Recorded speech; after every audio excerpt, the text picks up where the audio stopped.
Okay, it's just on 9 o'clock, so I will start so long. But first of all, I want to welcome you all to the first webinar of 2021 and wishing you all a very healthy and happy year ahead. What I would like to cover this morning is a review of 2020. So we will look at some of the key events that took place around the globe in 2020, and then we'll look at how that translated into the performance of both the markets and the portfolios. And I will also do an attribution and show you at a high level where the performance of the portfolios came from. And then we'll look at some of the key themes that are of interest to us, and I'll show you some of the changes that we have made to the portfolios and how we are positioned for 2021. At the end of this webinar, I will leave some time for questions, but if there's anything that we don't get to now, then we will provide you with a written response to your questions. So before we get into it, just a reminder of our mission and vision at SURF. We really want to restore confidence in the retirement fund industry, and we'd like to do that by providing the industry with innovative products and services that make it easy for our clients to save. And ultimately, the vision really is to provide dignified, life-changing retirements to all members of our retirement fund. So let's look at economics and markets in 2020. So as you all know, 2020 was a year like no other. And as much as it was a big focus on the pandemic, the fact that the whole world found themselves in a pandemic, there was other key events that took place and that really drove markets. So at the start of the year, very, very early, still early on in January, on the 3rd of January 2020 to be exact, there was a drone strike ordered by Trump to assassinate Soleimani, who was one of the most powerful leaders in Iran. So already very early on in January, we started the year off with tensions between the US and Iran. Now, Donald Trump had accused Soleimani of being one of the biggest terrorists, and he thought that the American people that were in the region were in danger as he was planning attacks against them. But nevertheless, unfortunately, the drone strike did happen and Soleimani was killed along with 9 other people. And that caused tensions, a couple of riots, and that was how 2020 started. Elsewhere in the globe, in Australia was on fire in 2020. And that's just a reminder of how important it is to focus on climate change. As much as December, January, and February are their hottest months, and fires is something that they are used to, just the sheer amount of devastation that these specific fires caused were worse than they were in any other year. It's estimated by the University of Sydney that over 1 billion of different species, birds, insects, animals, about a third of the koala population in Australia would have unfortunately been affected by these fires. So again, as I mentioned, a reminder of how important it is to focus on sustainable investing as well, and to have a major focus on climate change. So that was also early in January. Australia was on fire. And in January, we also realized that there was a virus in China. And this virus was an issue in the city of Wuhan in the Hubei province. That's where it was first discovered. And we all watched TV with difficult to believe what we were seeing, these images of the city under lockdown and people in hazmat suits. Little did we know that a few months later, this virus would spread all around the globe and affect all of us. On the 11th of March 2020, the World Health Organization described the COVID-19 epidemic, and they termed it a pandemic, meaning that it was now affecting the whole world. And not long after that, countries around the globe, from America to Europe to countries in Africa, by March 2020, a lot of countries started going into various forms of lockdowns. And with lockdowns, of course, people were sitting at home, productivity went down. A lot of companies, depending on in which country we're speaking about, but a lot of companies were shut, not able to operate. And of course, the markets dipped. And that was towards the end of February and March. So investors were selling their stocks out of the markets, feeling nervous about how these companies are going to survive these lockdown measures. But shortly after that, governments across the globe came out to say that they will provide support, they will provide fiscal packages, they will lower interest rates where possible. And on the back of that support, we then saw the markets running again, and certain sectors such as tech doing very, very well.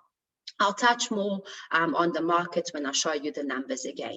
But March, April, we found ourselves in a world of lockdown.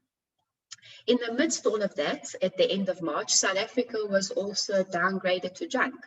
So that was almost swept under the carpet because there were so many other news we were focusing on. We found ourselves in our first lockdown, a very strict lockdown from the 27th of March in 2020, but nevertheless, South Africa was downgraded to junk status. And what that meant, and the biggest implications of that downgrade, was that it meant South Africa was no longer seen as an investment grade country, and we could no longer form part of some of the global bond indices that track only investment grade countries. So we were by default receiving funds from, say, global pension funds that track certain bond indices, and South Africa was part of those bond indices by being an investment grade country. Now that we fell out, money unfortunately left our bond market as well. So we're now in junk status. And then throughout the year, we saw countries going in and out of lockdown as they started to get control of their cases, and then second lockdowns followed. But throughout the whole process, markets were very volatile, but broadly speaking, on the back of the support, as I mentioned, there was good performers. There was, of course, your tech stocks with everybody staying at home, people ordering, everything online, from food to groceries to clothing, household goods.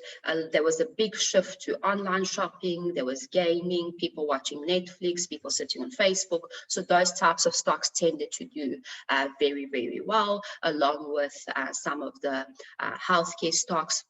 So if you looked at 2020, there was definite lockdown winners and lockdown losers, which I will show you a little bit later on as well.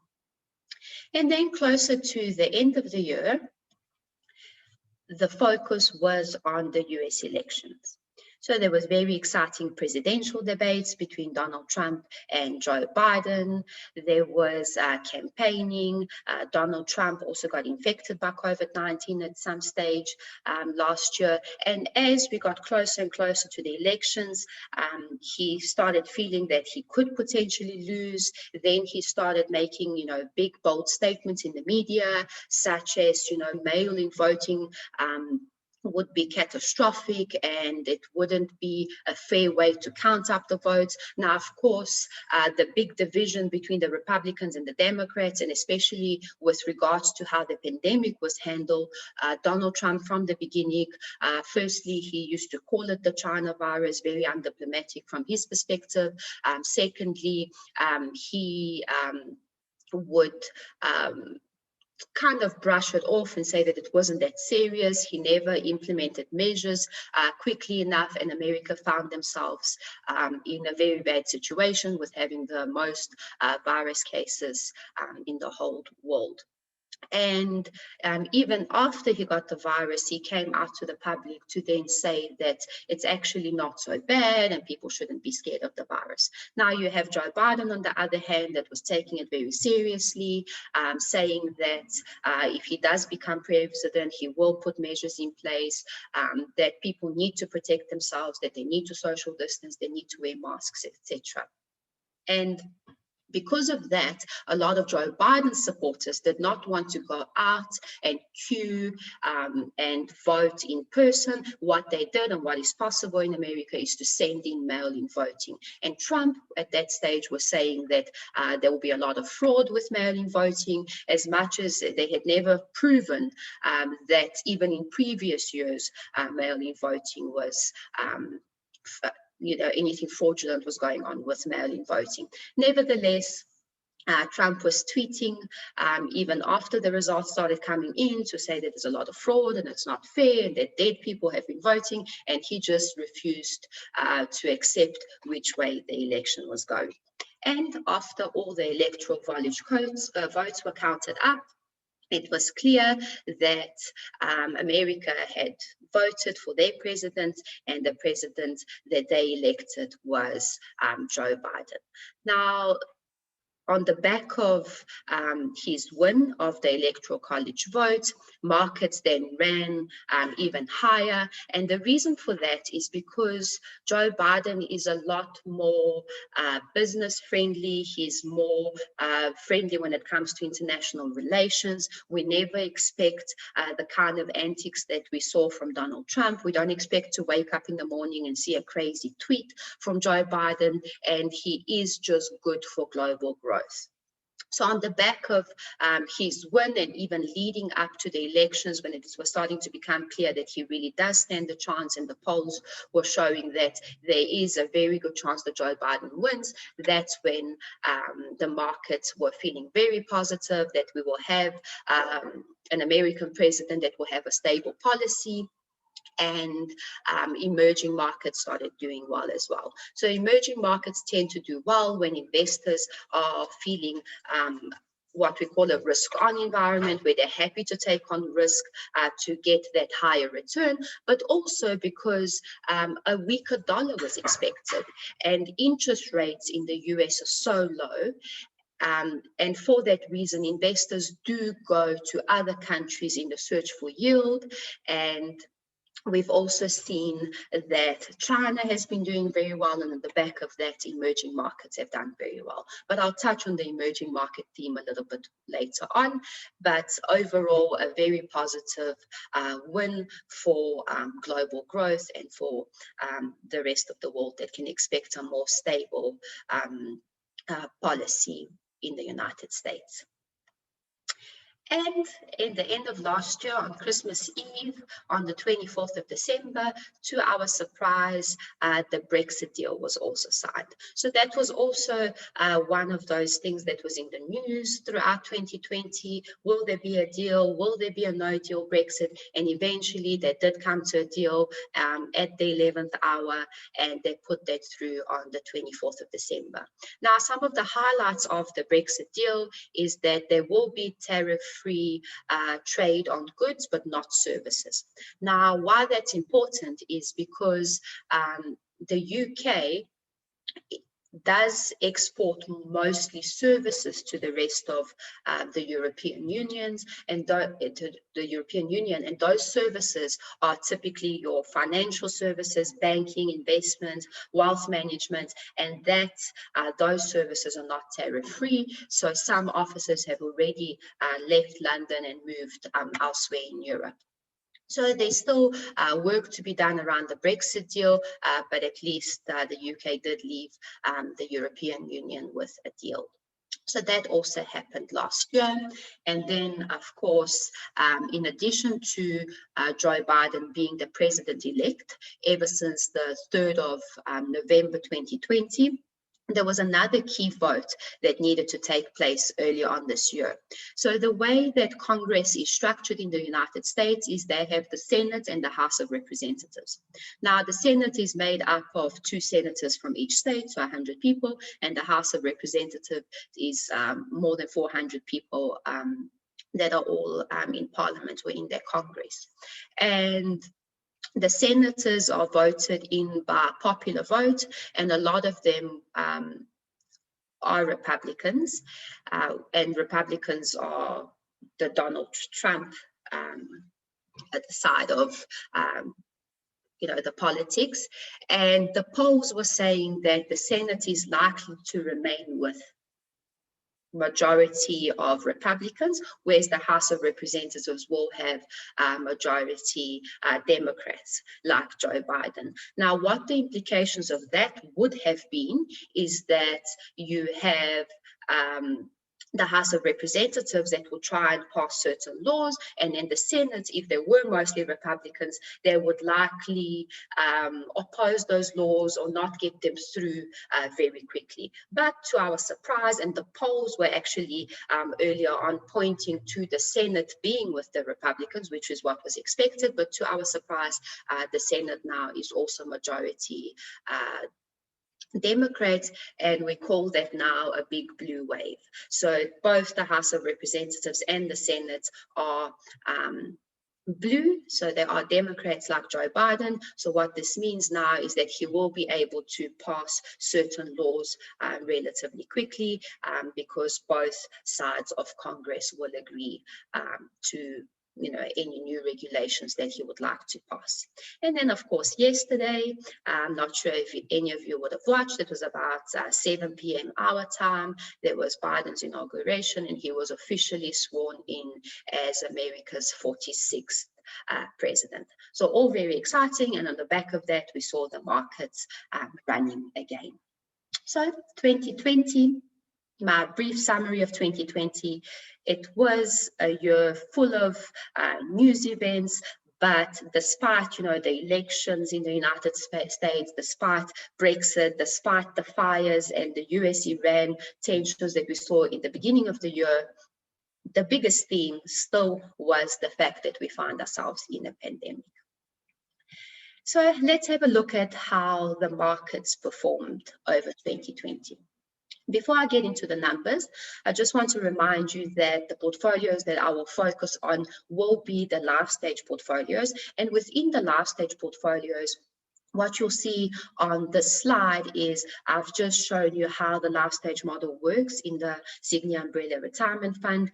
Anybody that defaults into the life stage model and doesn't make an active investment choice will be defaulted into one of the 3 ranges, depending on what the management committee has chosen. And members that have more than 6 years to retirement, so younger members right up until 6 years before retire, will be invested in the 70 portfolios, meaning that about 70% of their portfolio will be invested in equity. So those are the most high risk portfolios. And the aim of these portfolios is to get the highest return over the long term. Then as members get closer and closer to retirement, we start automatically transitioning them to more conservative portfolios until 1 year before they retire, they are invested in the 40 portfolios with a rough allocation to equities of about 40%. So essentially, these members will go from the more aggressive portfolios, and as they get closer to retirement, they will be investing in more conservative portfolios with higher allocations to bonds and cash. Now, the management committees choose whether the life stage model will be the skeleton range, which is fully passive and the most low-cost solution, or the signature range, which is a blend of active and passive, or the synergy range, which is active managers who have been given the mandate to rotate in and out of the asset classes on the local side, and then the global side of all 3 of these ranges is exactly the same, and it's managed by Sygnia. So these are the portfolios. I do appreciate that there's members with member investment choice, and I will show you the returns of the portfolios, but as a focus, my focus is going to be on the signature and skeleton 70 portfolios.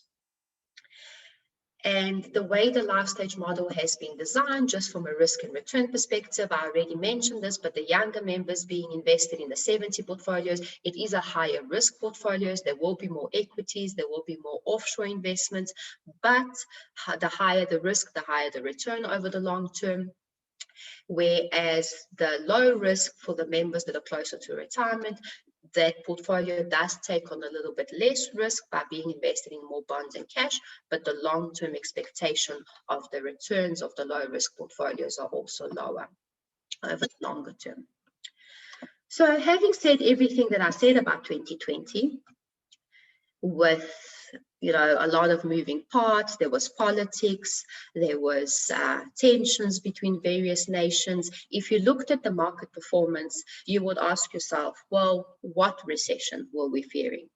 So many of the broad asset classes, if you look at the bar charts on the right-hand side, delivered double-digit returns last year, with the biggest winner being gold. Gold gave us 31% in 2020, followed by emerging markets that gave us 24%.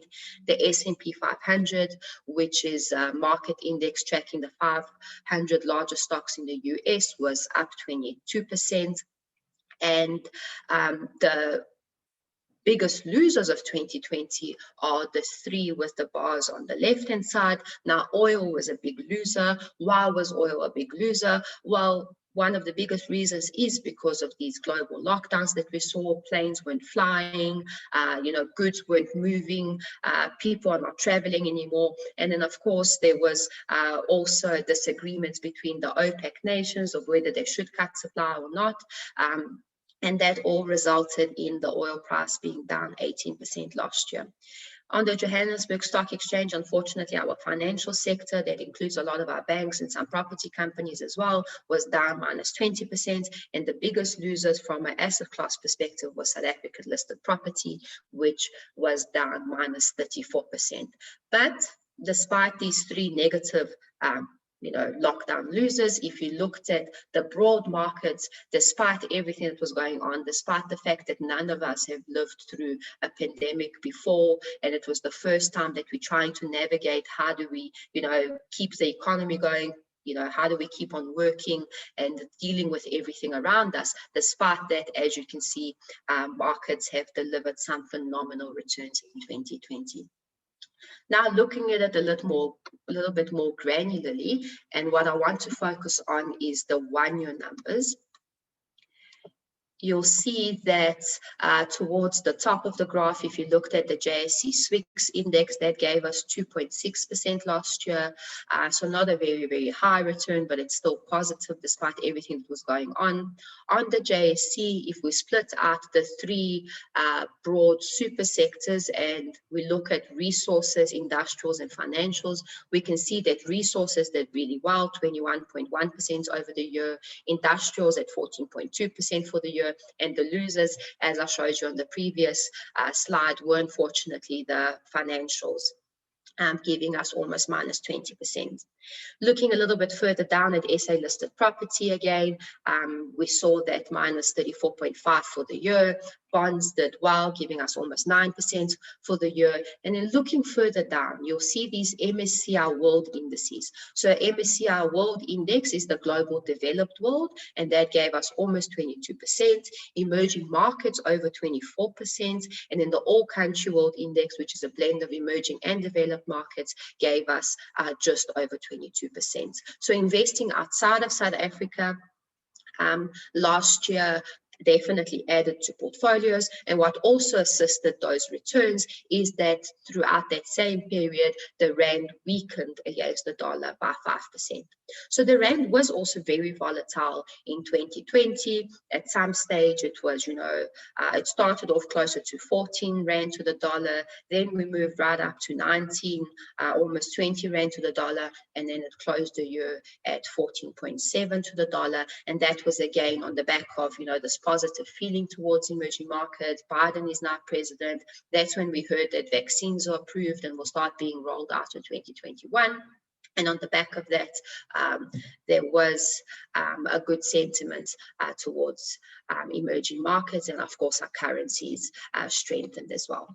So over the year, the rand did weaken by just 5% against the US dollar. So how does then all of that market performance translate into the performance of your portfolios? Well, let's again focus on the 1-year numbers, and let's focus on the 70 portfolios, as I mentioned. These are the portfolios that members will be spending the majority of their working lives being invested in. So the Signature 70 portfolio delivered double-digit returns despite the turbulent year, and investors that were invested there for the year would have received they would have enjoyed this return of 10.2%.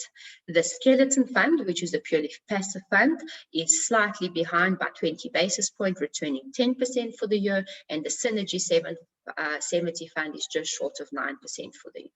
So really good returns despite the unprecedented market environment that we find ourselves in.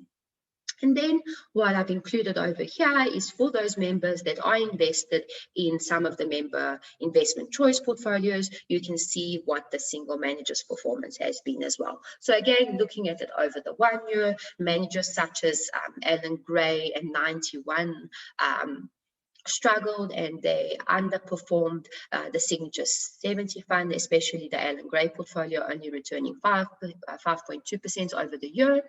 And some asset managers such as Ford and Coronation did very well in 2020, returning those double-digit returns. But focusing on this 10.2% of the Signature 70 fund and the 10% of the Skeleton 70 fund, where did those returns come from? So if we jump back to the market slide, of course, we invest in the market. So I'll show you the exact composition of your portfolios a little bit later on, but we do track passive indices. We do have active managers in the Signature 70 portfolios, and their returns, I mean, they're buying stocks on the JSE, they're buying stocks from, the same pool of stocks that every other asset manager in South Africa is buying from. So it was really important that they make the right calls in order for them to do well in 2020. And remember that retirement fund portfolios are regulated by Regulation 28. So what that means is that even if we felt really, really positive on just equities, for example, the regulations do stop us from investing more than 75% in equity. The other very important limit is that we cannot invest more than 30% outside of South Africa with an additional 10% into Africa. So as much as what you can see from this chart is that global markets performed very, very well, giving us, over 20% in 2020. The regulations did prohibit all retirement funds to invest anything more than 30%. But that's really one of the biggest reasons that our portfolios did well, is because of our offshore allocation. Now, as I mentioned, offshore did really well in rand terms, and by maximizing that almost 30% offshore, maximizing that full limit, it did benefit our portfolios. Then we also avoided property. Now, asset managers that had a big holding or even a smaller holding in property, unfortunately, property returned minus 34.5%, and that would have hurt the performance of your portfolios. Now, we have been avoiding property for more than 2 years now, and that did benefit our portfolios, and we're still not holding any direct local property in the Signature and Skeleton portfolio. So avoiding property was another win. So the offshore was a win, avoiding property was a win. Then we are underweight South Africa. So the SWIX gave us 2.6% last year. We are slightly underweight. We are feeling more positive about the global markets, as well as the diversification that you can achieve by investing in global markets. And we have slightly underweighted local markets. So we do track the SWIX, but it's a slightly underweight position. And then, of course, in your Signature 70 fund, where there are some active managers, those active managers have been chosen in such a way that they're not all doing the same thing at the same time. So they follow different processes and philosophies, they have different styles of investing, and they have been blended in such a way to not have,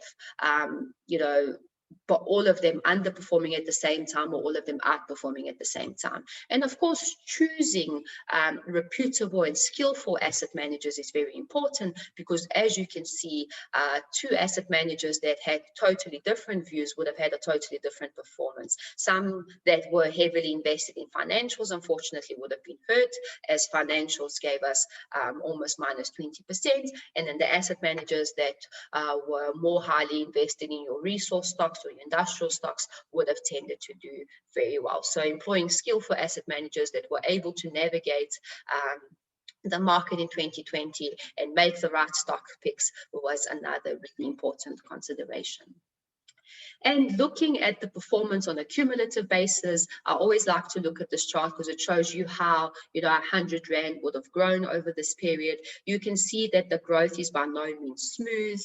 We do expect volatility in the markets. The markets do react to every and any news event. And there has been volatility, but what's really very visible towards the top right-hand side is you see that big drawdown that I already mentioned about February and March, where investors were feeling very, very nervous. How can countries go into lockdown? What is going to happen to the performance of some of these stocks? So investors were very nervous. The market went down, but then governments came forward to cut interest rates, to provide support, to provide, some interest-free loans or just cash to businesses, to people. And on the back of that support, markets ran again. And you can see it has been volatile since, but the trajectory has been up. So what we're really comparing, you can see that the movement of these charts is quite similar. You do expect the volatility pretty much, everybody experienced that dip in the first quarter and that very sharp recovery. But what I'm showing you here is the three high risk default portfolios. So it's your Signature, Synergy, and Skeleton 70 portfolios against the Global Large Manager Watch median. Now, the Global Large Manager Watch median is the median performance of the managers listed at the bottom. Now, as you can appreciate, the managers listed at the bottom have all been around for many, many years. They're very experienced, and it's a well-accepted benchmark in the retirement fund space to compare yourself against the median performance. And you can visibly see that we have outperformed the Global Large Manager Watch median over this time on a cumulative basis, and that the Signature 70 portfolio is right up there, being the best performer of all of these portfolios here. Another way to look at, the performance against everybody else in the market is to look at the Alexander Forbes surveys. Now, Alexander Forbes prepares these surveys and they compare like-for-like portfolios. So you wouldn't compare a very high equity portfolio to a low equity portfolio because it wouldn't be a fair comparison. So what we're looking at the moment is the low equity multi-manager survey. Now, what you'll also note is that these are as at the end of November, whereas the rest of the performance that I've showed you of the markets and of your portfolios has been to the end of December. Surveys do take a little bit longer, and unfortunately, the December surveys were not available before my presentation this morning. But as at the end of November, looking at the 1 year, we can see that the Skeleton 40 fund was actually the top performer against peers in the space. Now you can clearly see from the names of the portfolios that we are also comparing like-for-like portfolios. Our Skeleton and Signature 40 implies that about 40% is invested in equities, and you can see in the names of the other portfolios, they either have a 4 or a 37.5, so that's also indicative of the rough allocation to equities. You can see the consistency of being, top performers against 3 and 5 years as well. And what's most important to look at is the returns of these portfolios over the longer term. Now, why I say this is the most important to look at is we must not forget the reason and the objective of these portfolios. These portfolios are designed to assist members towards saving enough for a comfortable retirement. So these are not portfolios to be invested in for the short term. These are not speculative portfolios. They have been designed for retirement fund members, and a lot of members, members that are doing the right thing, that are saving for the whole of their working life, they will be invested in these portfolios for more than 30 years if a young person joins a company and retires in their mid-60s. So it is a long-term investment, and it is important that these portfolios do well over the longer term, and that consistency of returns is amongst the best performance. And you can see that over the 10 years, the Signature 40 fund has been the best performer in the low equity category. Now, the next slide shows us the low to medium equity. So it's the 50 funds with roughly 50% allocation to equities, and you can again see top performance from the skeleton and signature funds across all periods, and again, most importantly, over the 7 and 10 years. Likewise, for the Signature 60 fund, top performance across all periods and the best performers over the 7 and 10 years. And then the most important ones where members would be spending the majority of their working lives being invested in is the 70 portfolios. Now, what's quite interesting if you look over the 1 year is the dispersion between the best performing and the worst performing portfolios. And now, when I showed you the market slide, you can appreciate that, you know, where you were invested really did matter. I mean, it always matters, but in a very volatile year, when you have property giving you minus 35% almost, and then global indices giving you over 20%, it really does matter, made a big impact on the performance of these portfolios.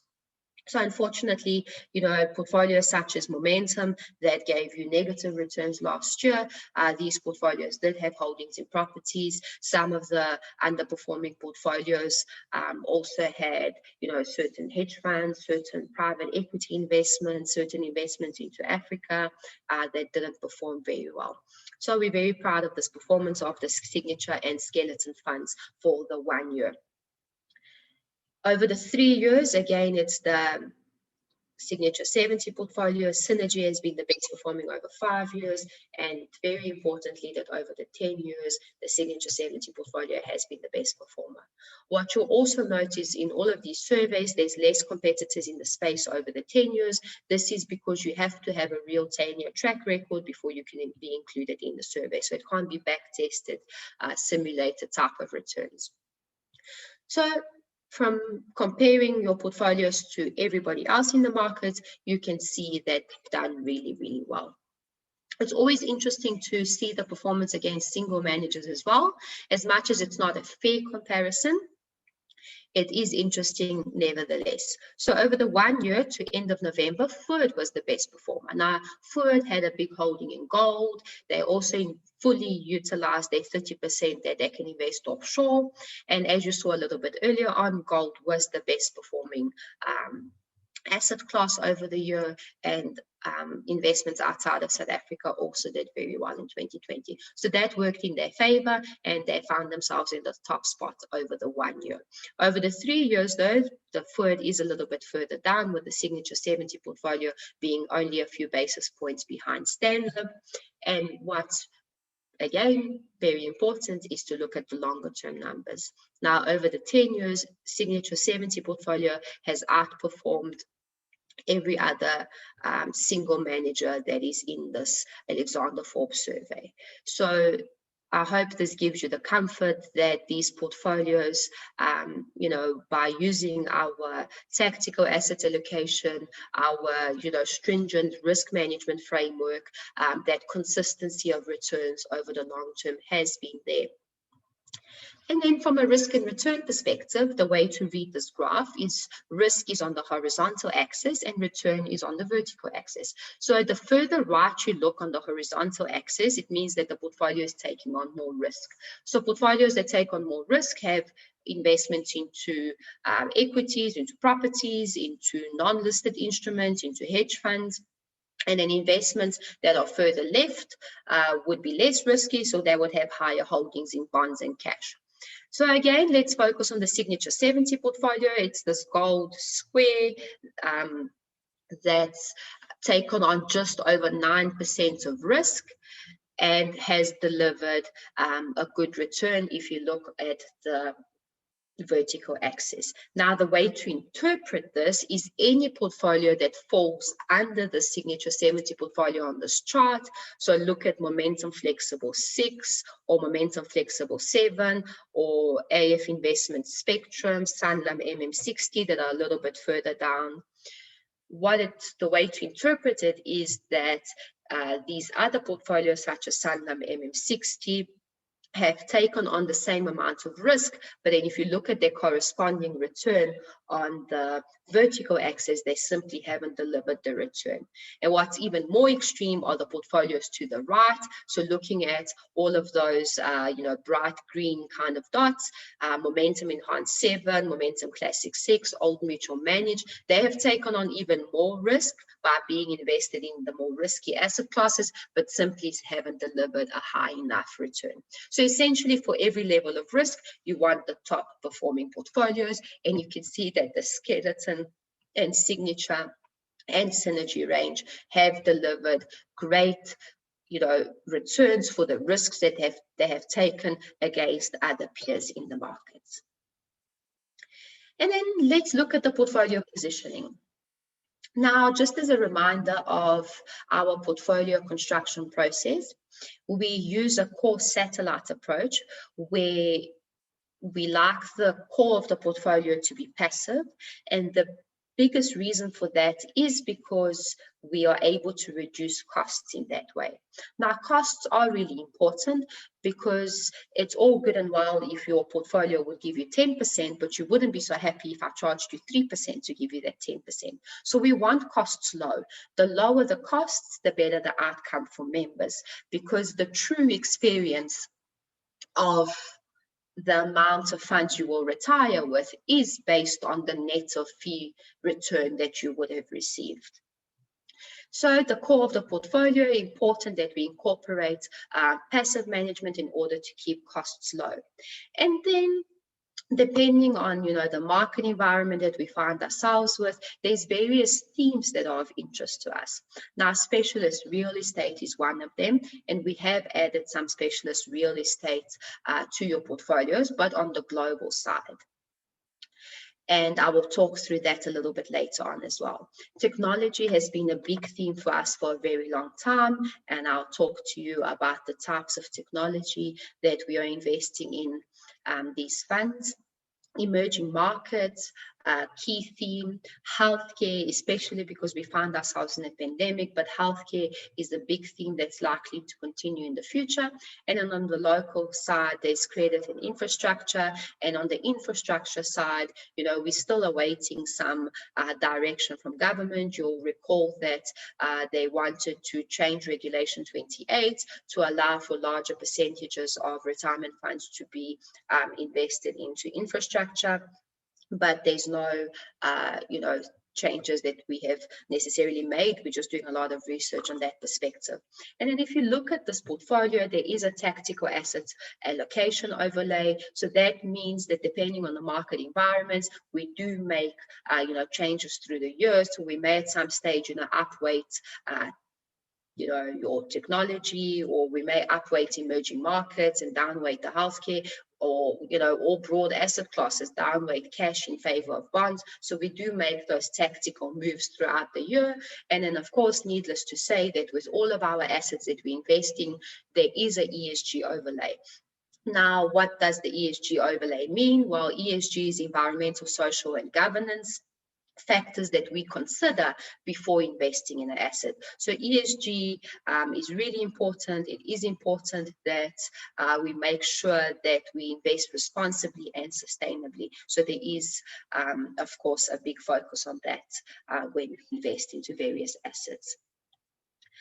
And when we build our portfolios, we have certain views of what we believe the asset classes will achieve over the long term. So bearing in mind that we, of course, follow Regulation 28 that I did mention at the beginning, with those broad limits of no more than 30% offshore, no more than 10% into Africa, no more than 75% in equities. So within the limits of those regulations, when we build our portfolios and when we are deciding on how to position the portfolios, we do have views on what the asset classes will achieve. And what I've showed you here on this slide is essentially our real return expectations of the various asset classes. Now, the two little dots in blue are the two asset classes that we're feeling the most positive on, and any asset class that's above the line is asset classes that we view favorably, and the ones that are below the lines are asset classes that we are not so positive on at the moment. So let me first start off by looking at the 2 blue dots. Now we're feeling positive about South African bonds, and we have increased our allocation to South African bonds in 2020. And we are feeling positive about emerging market equities. So I've already touched on the fact that, with a Biden win and a weaker dollar and this, more positive outlook about just global markets in general. Trump was very inward focused, whereas Biden is more friendly to global growth. We have already seen that emerging markets have done very well, and there's a few other reasons why we do believe that emerging markets are a good place to invest over the near future. So those are the 2 asset classes that we feel positive on. But, there's also developed market equities that, we do still invest in, although we do believe that some of them are a little bit overpriced potentially at the moment. South African property, we're still not ready to invest in South African property. And as much as December was actually a good month for the South African property index, now in January, we have seen that continue to fall as it did in 2020. So we're still not ready to invest in South African properties.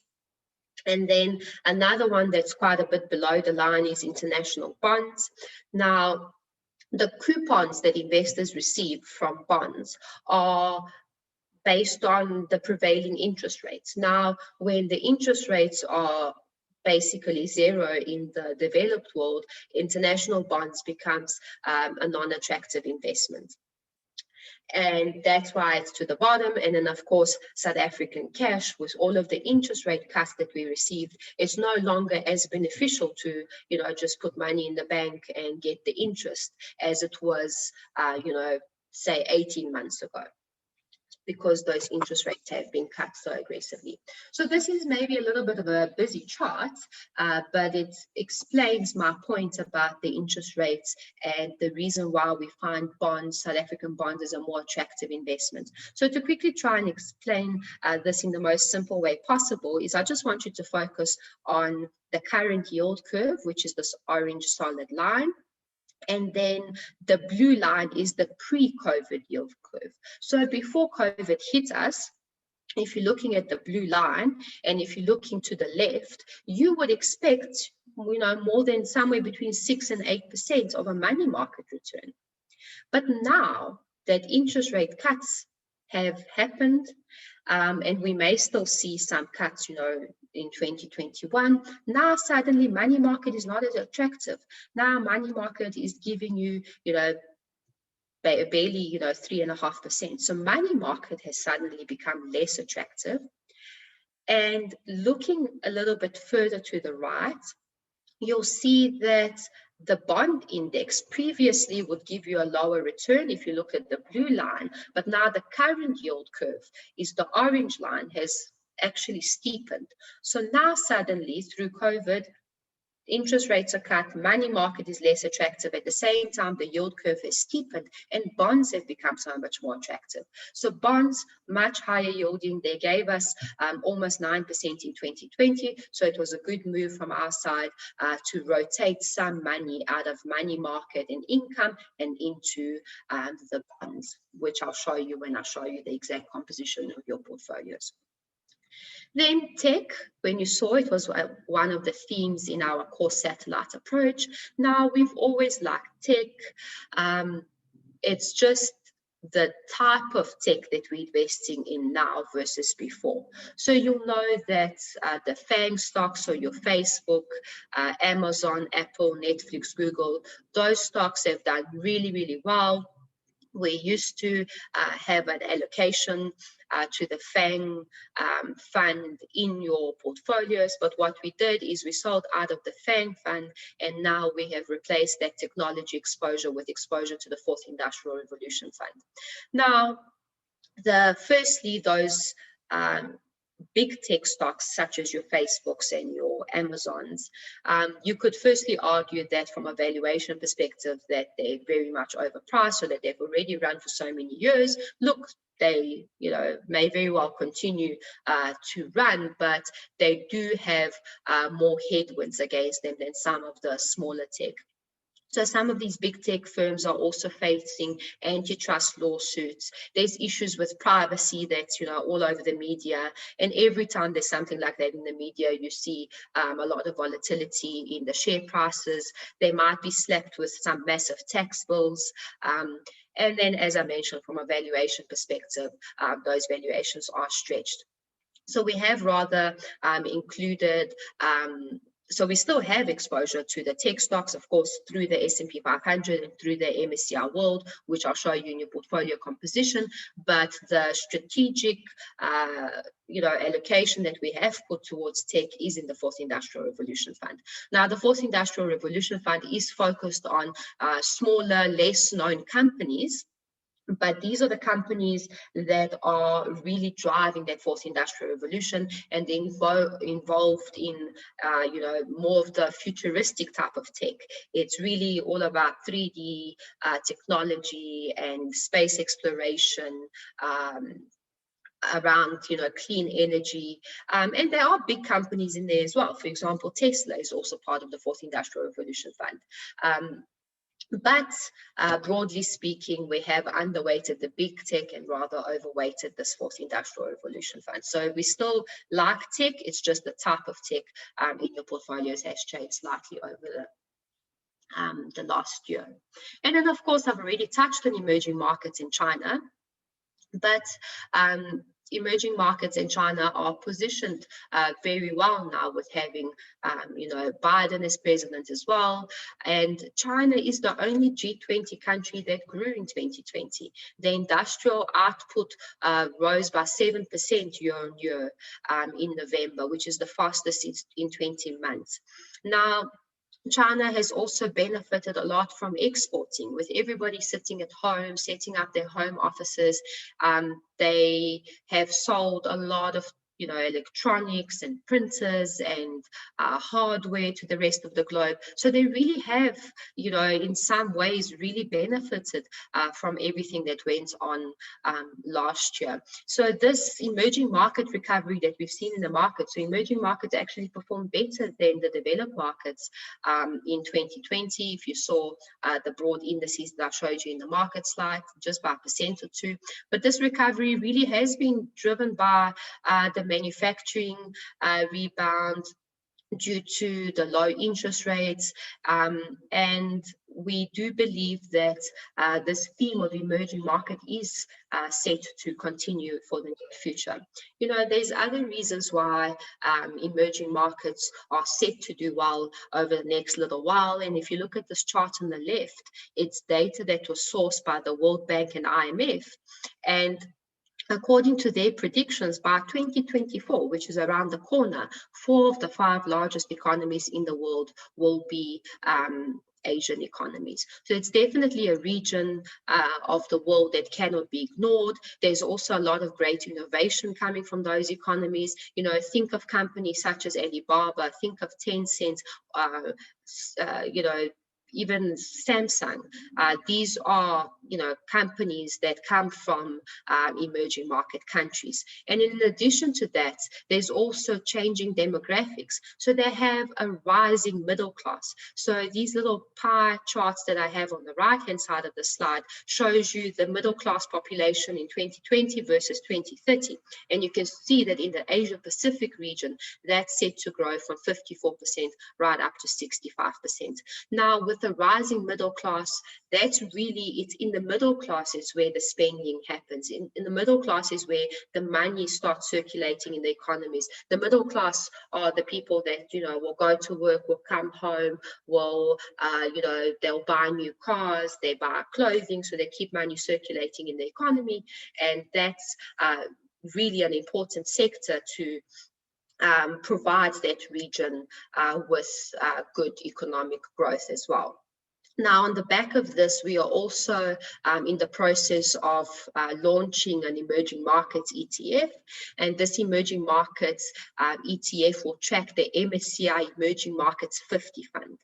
Now, those will be the 50 largest, most liquid stocks out of the emerging markets.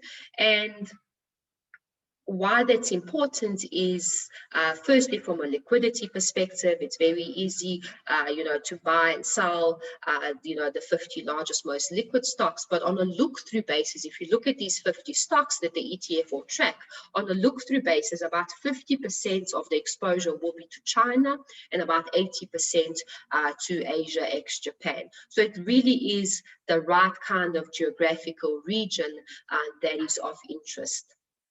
So it's very likely that this emerging markets ETF, when launched, there will be an allocation included in the signature and skeleton portfolio. So for now, I'll show you in the composition of your portfolios, there is emerging markets, but not specifically the emerging markets 50 fund. And this is the ETF that we're hoping to launch towards the end of February or early March. And then healthcare. So I mentioned that healthcare is also a big theme for us. Of course, healthcare is very much top of mind at the moment as we find ourselves in a pandemic, and we've all learned so much about, antibody tests and vaccines and processes. And a lot of the companies that are very well-known healthcare companies are involved in vaccines. So you think Johnson & Johnson and Pfizer and AstraZeneca. So all of these kind of companies have been very much top of mind. But even beyond the pandemic, healthcare is a really important sector because, firstly, the world has been caught off guard with the pandemic. A lot of governments have realized that they need to be better equipped and better prepared to deal with an epidemic or a pandemic in the future. A lot of experts have said that we might not wait another 100 years before we find ourselves in a pandemic again. This may very well happen a lot more frequently, or maybe it will happen in 10 years or 20 years. It might not necessarily be 100 years from now. So for that reason, we do believe that governments will have a bigger focus on healthcare, on being equipped to deal with this. And let's not forget the aging demographics. So people are getting older, especially in the Eurozone, in Japan.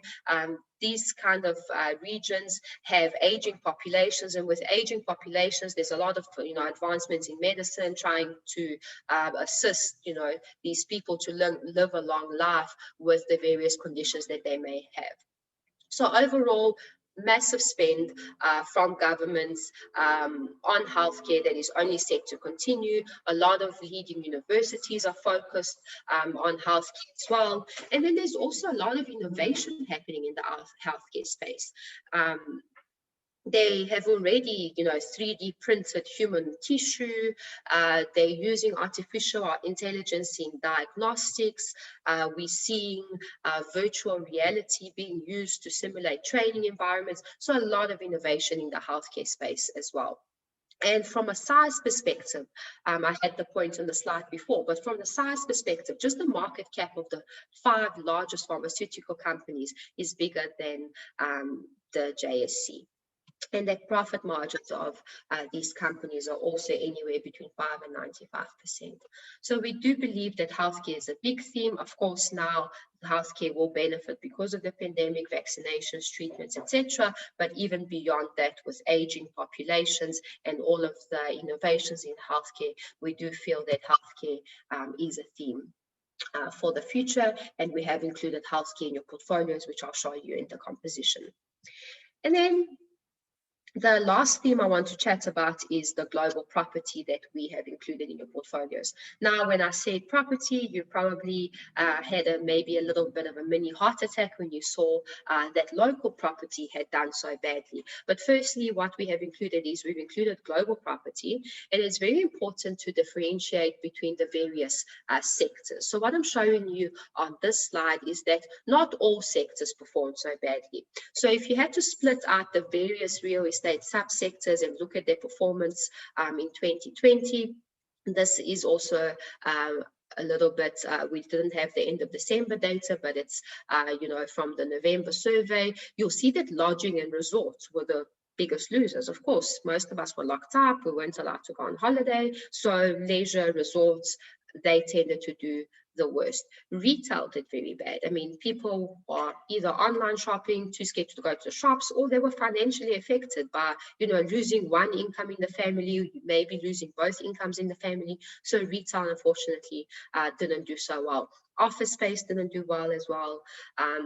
We're all working from home still till today. That's a trend that we have seen around the globe as well. Until people start getting properly vaccinated, we achieve some sort of herd immunity, it's very unlikely that everybody will go back to their offices and things will go back to normal. And of course, there are the companies that are talking about making this more of a permanent change or coming to some sort of an arrangement where people will only go into offices once or twice a week. And of course, that has all affected the returns of the office space sector. But having said all of that, let's not just focus on the negative. Yes, most of the property didn't do so well, but look at it on the positive side. There is certain sectors that, despite everything that happened in 2020, still managed to provide some good returns. Data centers have done well, self-storage, industrial, and the infrastructure side of the property sectors have done really, really well. So the small allocation, so I'll show it to you in your portfolio composition, but it's just under %. So we have included global property. So the type of global property is we've included an index tracking ETF, so it's an exchange traded fund, and it tracks the global property 40 index. So it's really tracking the 40 largest, most liquid stocks in the property space. And on a look-through basis, if you had to look at it, it doesn't have any exposure to hotels and resorts. The office exposure is 6% versus other indices that have closer to 10%. And again, the retail exposure is less than other indices. So this is just to show you how, you can't just broadly say global property. It also matters exactly which index you're tracking, what you're actually investing in. So the global property 40 index that this ETF tracks, as you can see, no hotels and resorts, less office and retail. And there's a lot of these more diversified companies where you might be investing in a company that owns land that's been rented for cell phone towers or for data centers.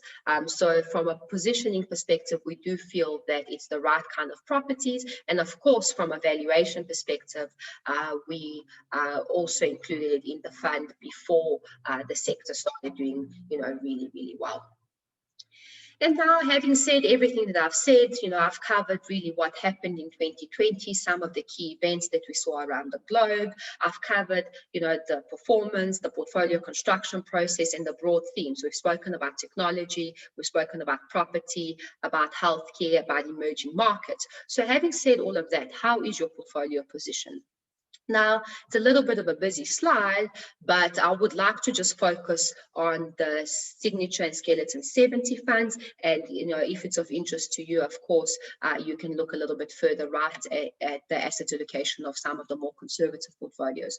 But you'll see that for the Signature and Skeleton 70 funds, we have the strategic and the tactical model. So what that means is that the strategic model is the long-term asset allocation of the fund, and the tactical is where we are currently positioned based on some of the changes that we have made. So I mentioned that we are feeling a little bit more negative towards South African equities. And for that reason, although the model says that we should be 48% invested in equity, we have downweighted that slightly, and we are holding 46% in South African equities.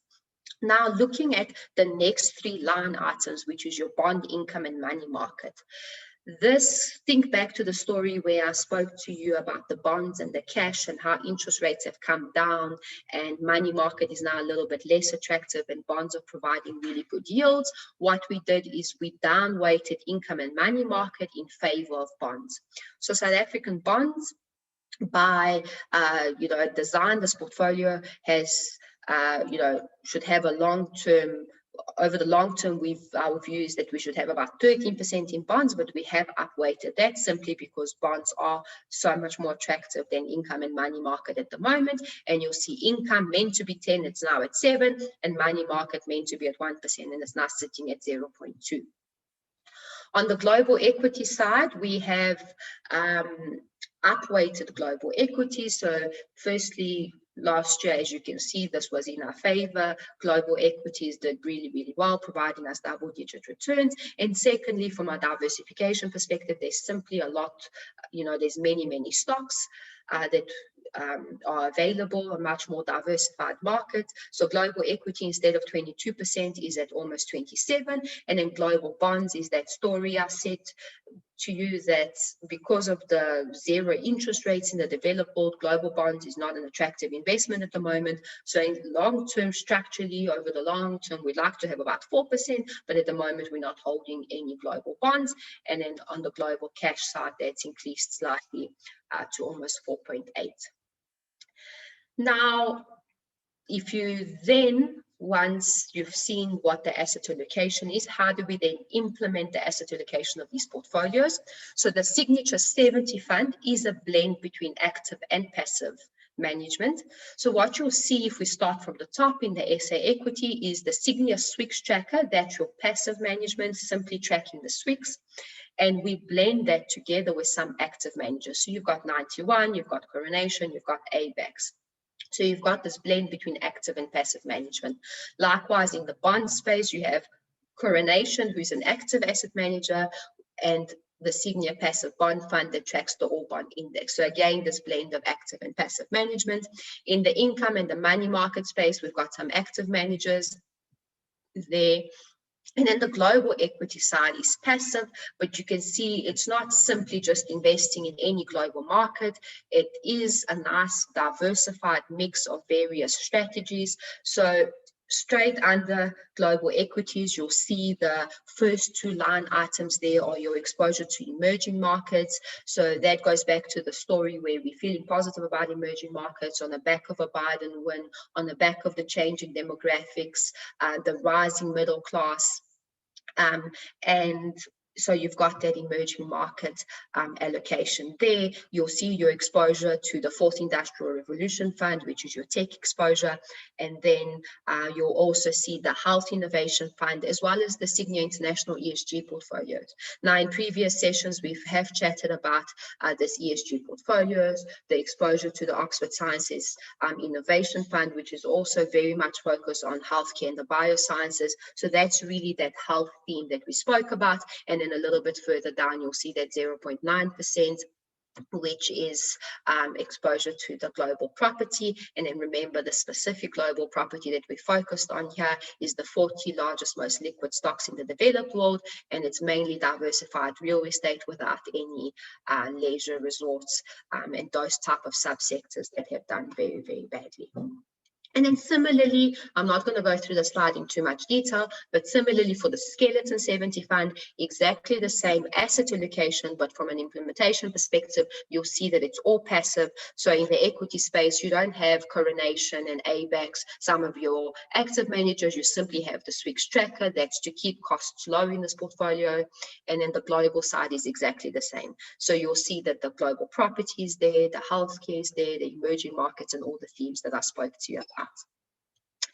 And then just to close off, some of the positives, for the year ahead. This is positive for emerging markets because it's the largest fiscal support that we've seen in 2 decades. Now, you've seen all of the countries across the globe saying that, they'll provide these fiscal packages. And a lot of the times the fiscal packages are also in the forms of infrastructure. So when you start building, new airports and new roads, you're employing people, you're investing back into your country. And that, of course, rises the demand for our resources, and it really is good for emerging markets from that perspective. There's also strong monetary support. Interest rate cuts have been cut across the globe. We've also had interest rate cuts quite aggressively in South Africa. And what's really positive is that the Fed has said that they will keep interest rates low, through to 2023 at their current estimations. Now, why that's positive is if global interest rates are very low, close to zero, that means that the global bond market is not attractive to investors, just like we don't find it attractive to invest somewhere where they're offering zero or even negative yielding debt. Then the rest of the investors will also look at the global bond market and say, well, I'd rather actually go to emerging markets, and that's where the emerging markets will benefit in the bond space as well.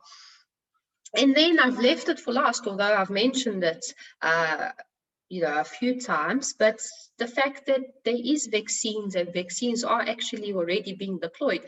This is probably the biggest news event that all markets are and investors are looking through. So as much as there might be, other politics and other, news and risk events that are, driving markets in the background, probably the biggest driver of the positive growth that we have seen is the fact that markets are looking through everything and seeing the light at the end of the tunnel, where they can see that, the vaccine is here. It's already being administered to, millions of people around the world. And this whole pandemic will at some stage come to an end, and we can go on with our lives.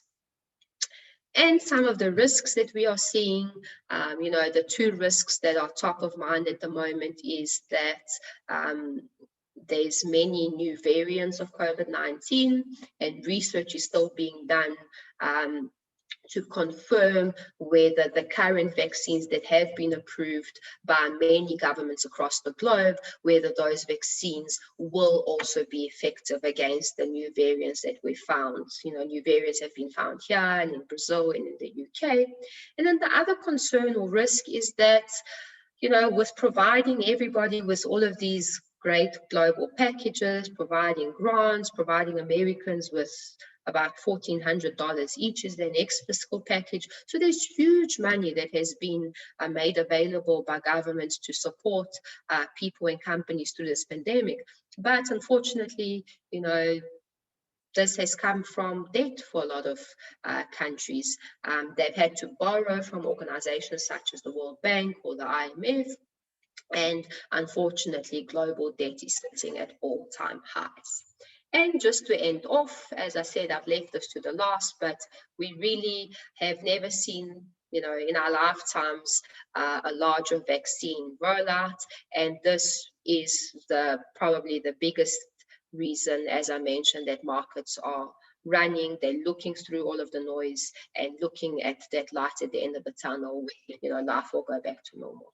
So just on the vaccines front, by the 12th of January, 43 countries had already started, giving their people the jab, with close to 30 million doses already being administered. And, some countries such as Canada have bought enough vaccines. Your rich countries have bought a lot more vaccines than some of the poor countries that are relying on COVAX. So Canada, for example, has bought enough vaccine to vaccinate their whole population 4 times over.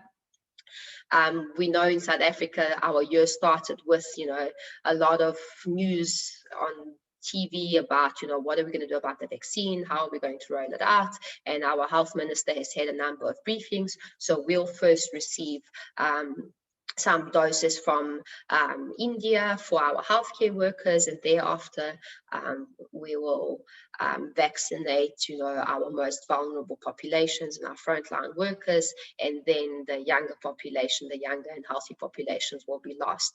South Africa does have ambitious targets, wanting to achieve herd immunity by the end of the year, and it's not still very clear how, from a logistical perspective, every person has to have 2 jabs. You have to, they have to be about 29 days apart. So it sounds like a logistical nightmare, and hopefully, there's some plans being put in place, some more solid plans around the logistics around everything is put in place in the background.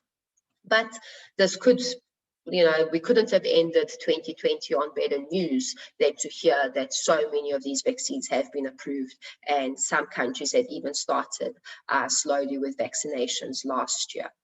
So there is light at the end of the tunnel, and hopefully this will all be behind us soon. So it was quite a busy session this morning. I've already spoken for over an hour, but 2020 had a lot of news events to talk about, and I really wanted to summarize, most of the key events and show you how that translated into the portfolio performance. So I'll be happy to take any questions. There's a question that says, is there room for the Monetary Policy Committee to cut interest rates further at today's meeting? So there is room to cut, although you know, most of the analysts that have been surveyed are expecting that we won't see the cut today, and maybe the Monetary Policy Committee will keep their firepower for a little bit later on in the year, where it is more positive, where maybe it is more needed to cut the interest rates at that perspective. So we're yet to see what will happen. So there is still a little bit of room to cut, but you know, there's no real telling of what will happen. There's no other questions that anybody has typed to me. So what I will do then is we'll close off today's session. We already have run over time, but if, you know, once you reflect on everything that I have said this morning and, you know, you digest the numbers that I've showed you, some of the returns, if you have any further questions, please do email them to us and we will provide you with a written response. So thank you very much, and please join us for next month's session where we will cover ESG in a little bit more detail. Thank you.